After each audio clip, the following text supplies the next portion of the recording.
Di dalam nats hari ini yang saya ambil dari Roma 12 ayat 17 sampai 21. Mari kita buka bersama Roma 12 ayat 17 sampai 21. Saya akan bantu bacakan. Roma 12 ayat 17 sampai 21. Janganlah membalas kejahatan dengan kejahatan. Lakukanlah apa yang baik bagi semua orang. Sedapat-dapatnya, kalau hal itu tergantung padamu, hiduplah dalam perdamaian dengan semua orang. Saudara-saudaraku yang kekasih, janganlah kamu sendiri menuntut pembalasan, tetapi berilah tempat kepada murka Allah, sebab ada tertulis, pembalasan itu adalah hakku. Akulah yang akan menuntut pembalasan, firman Tuhan. Tetapi, jika seterumu lapar, berilah dia makan, jika ia haus, berilah dia minum. Dengan berbuat demikian, kamu menumpukan bara api di atas kepalanya. Janganlah kamu kalah terhadap kejahatan, tetapi kalahkanlah kejahatan dengan kebaikan. Amin. Nah, dari nats ini kita bisa melihat bahwa tema firman Tuhan atau tema renungan kita hari ini berjudul mengalahkan kejahatan dengan kebaikan. Karena sudah jelas, bukan Bapak Ibu, di ayat ke-17 dan ayat ke-21 dikatakan, jangan balas kejahatan dengan kejahatan, lakukanlah apa yang baik bagi semua orang. Nah, Paulus jelas menuliskan sebuah larangan dan sebuah perintah di suratnya kepada jemaat di Roma yang dikatakan di ayat yang ke-17. Nah, saya akan bagi menjadi dua klausa. Yang pertama, janganlah membalas kejahatan dengan kejahatan. Dan yang kedua, lakukanlah apa yang baik bagi semua orang. Nah, kita akan melihat dari yang perintah yang diberikan oleh Paulus, lakukanlah apa yang baik bagi semua orang yang dituliskan oleh Paulus ini. Nah, apa yang baik? Lalu bagaimana melakukan hal yang baik tersebut? Nah, perbuatan baik ini dijelaskan di ayat yang ke-18. Bapak Ibu bisa melihat, sedapat-dapatnya kalau hal itu bergantung padamu, hiduplah dalam perdamaian dengan semua orang. Nah, dari ayat 18 ini kita bisa melihat apa yang baik, yaitu sebuah kedamaian. Dan bagaimana kita melakukannya? Ya kita membuat atau hidup dengan damai. Dikatakan, hiduplah dengan damai. Nah, kalau hidup dengan damai, apakah itu menjadi hal yang mudah? Atau mudah-mudah sulit? Atau sulit-sulit mudah? Nah, pasti ada yang bilang sulit-sulit mudah atau mudah-mudah sulit. Nggak mungkin cuma mudah atau nggak sulit-sulit juga. Nah, kenapa ada bagian yang sulit ketika kita mau hidup dengan damai? Karena manusia punya ego yang tinggi. Karena manusia eh, punya natur berdosa itu. Jadi ketika diminta untuk hidup damai, pasti yang pertama bisa apa? Sering tidak mudah mengalah, atau tidak sabaran, atau tidak mau mendengarkan orang lain. Ketika orang lain berbicara, menurutnya kurang tepat, langsung dibalas, oh enggak gitu, bla bla bla, dan sebagainya. Ketika ada orang berbuat kesalahan, langsung, loh, kamu itu buat gini, dan sebagainya. Pasti ada respon yang langsung kita berikan, dan respon itu biasanya juga kurang baik. Gitu. Ada respon yang baik, tapi seringkali juga kita mengalami hal yang seperti itu.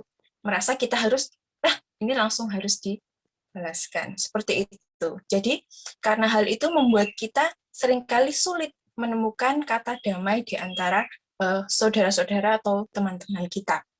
Nah, bagaimana kita bisa hidup dengan damai? Memang sulit, ada kata sulitnya, mudah-mudahan sulit. Karena itu dikatakan di ayat yang ke-18, hidup sedapat-dapatnya. Sedapat-dapatnya. Nah, kalau saya buka di Alkitab bahasa Indonesia sehari-hari atau yang versi mudah dibaca, sedapat-dapatnya ini bisa diartikan dengan kata berusaha. Berusaha sedapatnya, berusaha sebaik-baiknya. Karena itu Paulus katakan, sedapat-dapatnya. Artinya apa? Ya mari kita usahakan. Mari kita punya kemauan, keinginan untuk benar-benar hidup damai dengan orang lain, hidup damai dengan sesama kita, hidup damai dengan saudara-saudara kita. Ya karena memang sulit, karena itu kita harus berusaha. Begitu. Hidup dalam damai berarti kita hidup dilandaskan oleh kasih. Hidup damai berarti kita hidup berlandaskan dengan kasih. Ada sikap saling mengasihi, ada sikap saling menghargai antar satu dengan yang lainnya. Nah, kenapa hidup dalam damai itu didasari dengan kasih? Karena kasih itu harus nyata di dalam perbuatan kita. Kasih bukan hanya berhenti pada omongan kita. Aku mengasihimu, aku menyayangimu. Apalagi besok hari Valentine ya, Bapak Ibu. Jadi biasanya aku mengasihimu, aku menyayangimu, dan sebagainya. Itu tidak bisa hanya berhenti di mulut. Karena kalau hanya berhenti di mulut, ya mana perbuatan kita untuk menciptakan kedamaian itu? Karena ya hanya berhenti di mulut. Tapi bagaimana kasih itu bisa nyata di dalam perbuatan kita. Itulah yang membawa kita kepada suatu kedamaian. Nah, kasih yang nyata di dalam perbuatan bisa kita lihat ciri-cirinya. Seperti yang ada di 1 Korintus 13. Nah, 1 Korintus 13 ini juga merupakan firman Tuhan yang saya persiapkan juga untuk sekolah minggu, jadi sangat terkait. Bila Bapak Ibu melihat di 1 Korintus 13, di sana disebutkan banyak sekali ciri-ciri kasih dalam perbuatan. Kasih itu sabar, kasih itu murah hati, tidak cemburu, dan lain sebagainya. Tapi ada satu poin yang bisa kita lihat di 1 Korintus 13, ayat yang ke-5b. Bagian akhir saya bacakan, ia tidak pemarah dan tidak menyimpan kesalahan orang lain. Nah, itu adalah satu ciri-ciri kasih yang tampak dalam perbuatan kita. Tidak menyimpan kesalahan orang lain. Tidak menyimpan kesalahan orang lain berarti kita tidak menyimpan perbuatan yang pernah dilakukan orang lain kepada kita. Nah, kesalahan yang disimpan akan berbuahkan kepada pembalasan atau kita sebut balas dendam. Karena kesalahan atau perbuatan orang lain yang kita pendam akan menuntut suatu pembalasan. Tumpu orang ini salah, tumpu orang ini bersalah pada kita, kita dicaci, kita dimaki, dan sebagainya, numpuk. Akhirnya karena sudah menumpuk ini, maka akan terjadi suatu pembalasan. Ingin sekali untuk dilampiaskan. Nah, maka dari itu, Paulus memberikan larangannya di ayat ke-17 yang pertama itu. Janganlah membalas kejahatan dengan kejahatan. Bapak Ibu bisa melihat di ayat yang ke-17 itu. Dikatakan, janganlah membalas kejahatan dengan kejahatan. Artinya apa? Jangan membalas dendam. Jangan membalas apa yang sudah kita simpan berlama-lama. Nah, mengapa kita tidak boleh membalas dendam? Harusnya kan ketika orang lain berbuat salah, ya sudah, kita harus balas karena mereka sudah bersalah kepada kita. Dikatakan di ayat ke-19 dijelaskan, saudara-saudaraku yang kekasih, janganlah kamu sendiri menuntut pembalasan. Tuhan sendiri bilang, jangan menuntut pembalasan. Jangan kita ingin membalaskan dendam kita. Tetapi berilah tempat kepada murka Allah, sebab ada tertulis, pembalasan itu adalah hakku. Akulah yang akan menuntut pembalasan, firman Tuhan. Mengapa tidak boleh? Karena pembalasan adalah hak Allah. Tunggu waktunya Tuhan. Tuhan yang berkehendak. Siapa kita mau membalas dendam dibandingkan Tuhan? Tuhan itu pencipta kita yang penuh kuasa. Tidak sebanding dengan kita yang hanya ciptaannya ini. Jadi tidak ada hak kita untuk membalas kejahatan orang lain yang mereka lakukan kepada kita. Nah, Lalu, apa yang kita bisa lakukan? Kita bisa lihat di ayat yang ke-20. Tetapi jika seterumu lapar, berilah dia makan. Jika ia haus, berilah dia minum. Dengan berbuat demikian, kamu menumpukan bara api di atas kepalanya. Nah, dikatakan, bila seterumu lapar, berilah mereka makan. Bila seterumu haus, berilah mereka minum. Loh, harusnya kalau lapar ya sudah, biarin lapar orang dia loh. Ini berbuat jahat sama saya. Kemarin loh saya dimarah-marahin, saya difitnah. Orang dia haus, ya sudah, biarkan saja. Nah, keseringan mungkin secara manusiawi kita akan berkata seperti itu. Nah, maksud dari firman Tuhan di ayat yang ke-20 ini adalah kita lakukan yang sebaliknya. Ketika orang lain berbuat jahat kepada kita, balaslah dengan kebaikan. Contoh, nah kalau kejahatan yang kita alami mungkin bukan kejahatan yang langsung secara fisik menyakitkan, seperti pembunuhan atau pencurian, perampokan. Nah, kejahatan yang bisa kita rasakan sehari-hari itu bisa dalam bentuk verbal, yang sering kita alami, diejek, dicemooh. Apa yang kita lakukan? Ya, cara mudahnya, ya kita dengarkan, bisa aja kita ucapkan terima kasih. Dengan seperti itu, orang lain mikir, diejek kok malah terima kasih. Bisa juga ketika kita ditipu atau di fitnah dan sebagainya, ya sudah, kita tegur dengan kasih. Kalau memang ternyata belum diterima dengan baik, jalan satu-satunya adalah kita doakan. Nah, ketika kita berdoa untuk mereka, kita juga hidup dalam damai. Karena kita tidak menyimpan kesalahan yang orang lain lakukan. Kita tidak menumpuk penyakit di dalam diri kita, kita tidak menumpuk racun yang ada di dalam kita yang bisa sebenarnya membunuh diri kita sendiri. Jadi kejahatan apapun yang kita terima, yang secara verbal ataupun non-verbal, yang bisa kita alami setiap hari, mari kita doakan saudara-saudara mereka. Kalau kita lawan, apa yang terjadi? Terjadi pertengkaran. Satu orang marah, kita balas dengan kemarahan, wah debat, tiada habisnya. Satu orang banting piring, kita balas banting gelas, wah terjadi perang dunia ketiga. Nah, jadi tidak akan selesai dan tidak terjadi suatu kedamaian. Dampak yang kita terima ketika kita tidak membalas kejahatan dengan kejahatan, apa Bapak Ibu? Di ayat yang ke-20 akhir, dengan berbuat demikian, kamu menumpukan bara api di atas kepalanya. Menumpukan bara api di atas kepala, bukankah itu menyakitkan? Bara api kan panas, dan sebagainya. Nah, saya cari beberapa sumber mengenai bara api ini sendiri. Bisa kepada konteks di Perjanjian Lama, kalau Bapak Ibu bisa melihat, emas, perak ketika dia ditempa atau dimurnikan, dia menggunakan bara api. Lalu kalau buat pedang, besi, dari besi, dan sebagainya kan harus kena bara api.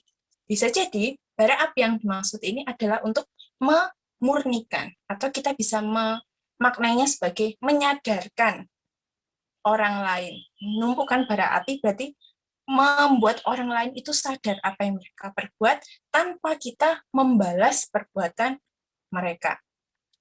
Bila dalam Alkitab versi yang mudah dibaca dan yang lain, saya melihat juga dikatakan dengan jelas membuat orang malu. Artinya apa? Mereka sadar apa yang saya perbuat kok tidak dibalas, kok diresponnya seperti itu saja, kok diresponnya tidak dengan yang mengajak perang atau sebagainya. Jadi ketika kita membalasnya dengan kebaikan, dengan doa kita, dengan sikap hati kita yang tetap menghargai atau menghormati mereka, maka orang lain tersebut juga akan merasa apa yang dia perbuat. Jadi tanpa kita membalas pun, kita juga bisa menjadi berkat buat mereka, untuk mereka bisa bertobat, untuk mereka bisa mengakui, menyadari apa yang sudah mereka lakukan kepada kita.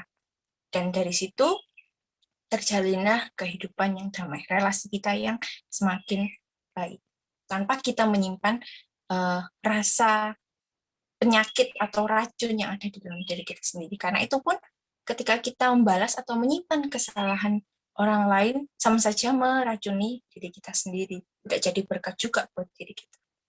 Nah, Bapak Ibu, Paulus sudah tegaskan lagi di ayat yang ke-21, janganlah kamu kalah terhadap kejahatan, tetapi kalahkanlah kejahatan dengan kebaikan. 2 kali dinyatakan di ayat yang ke-12, pasal ke-12 ini, Bapak Ibu bisa baca nanti secara keseluruhan, berarti hal ini adalah hal yang sangat penting. Dikatakan di ayat ke-17, ditekankan lagi di ayat ke-21, bahwa jangan membalas kejahatan dengan kejahatan, balaslah dengan kebaikan. Jangan kalah kita dengan kejahatan. Lakukanlah kebaikan. Berarti menjadi hal yang sangat penting yang harus kita lakukan. Kita bisa melihat contoh teladan yang Tuhan berikan. Kita bisa melihat dari Yusuf yang dibuang oleh saudara-saudaranya. Dan apa yang terjadi? Yusuf tidak membalas. Bahkan Yusuf bisa memberikan kehidupan yang layak bagi saudara-saudaranya ketika terjadi kelaparan bagi bangsa Israel. Lalu Yesus, kita bisa melihat dari diri Yesus sendiri. Tuhan datang dengan pengorbanan yang begitu besar, dia dicaci, dicerca, disesah, dan lain sebagainya, bahkan sampai mati di kayu salib pun, dia mati untuk menebus hidup kita, memberikan pengampunan bagi kita. Tuhan juga tidak pernah membalas hal tersebut dengan perbuatan yang sama-sama jahat. Tuhan bisa lakukan hal yang besar untuk membalasnya, tetapi Tuhan lakukan hal yang baik kepada kita, mengampuni dosa.